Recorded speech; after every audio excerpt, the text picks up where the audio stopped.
Pre-diagnosis, it was just John, me, and Graham.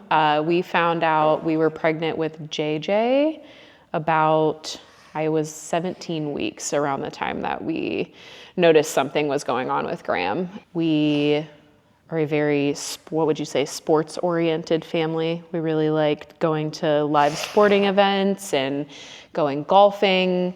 Graham was 4 when he was diagnosed, so basically 5. Basically 5. Yes. When you go to the ER with your kid, you kind of just expect like we're gonna be here for 12 hours before we get seen.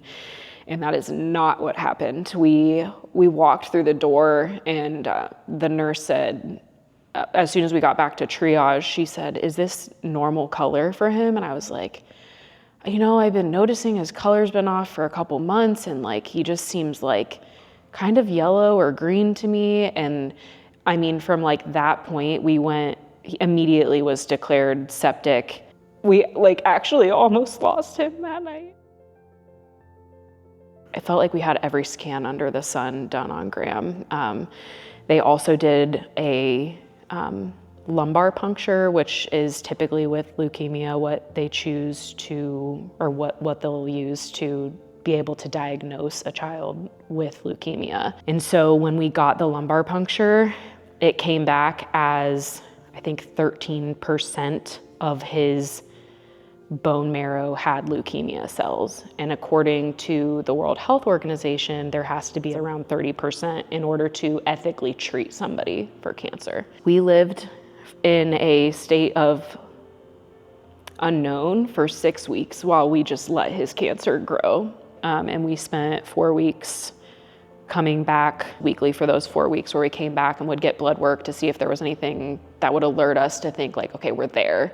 And at the end of that month, he had another lumbar puncture. I think it was 3 or 4 lumbar punctures before we got the numbers that we needed to be able to treat him. He started treatment 2 days later, September 16th, 2022. Okay, NC4K is my favorite.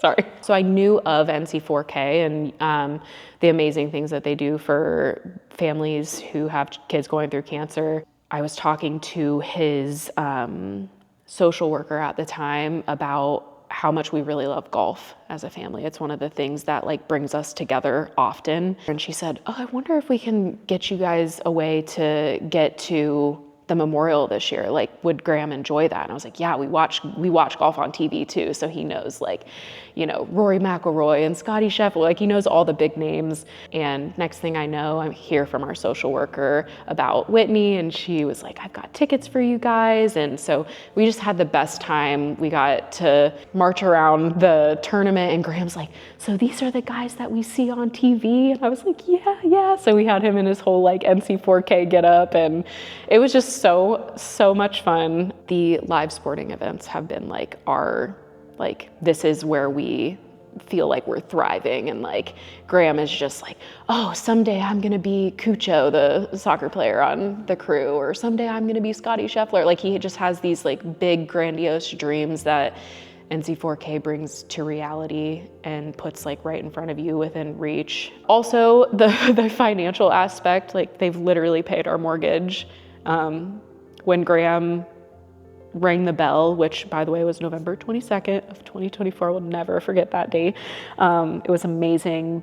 If I could take all of my worth and everything and like give it back to NC4K in order to give that to other families so that they can feel just like an ounce of the love that we have, I would do it in a heartbeat.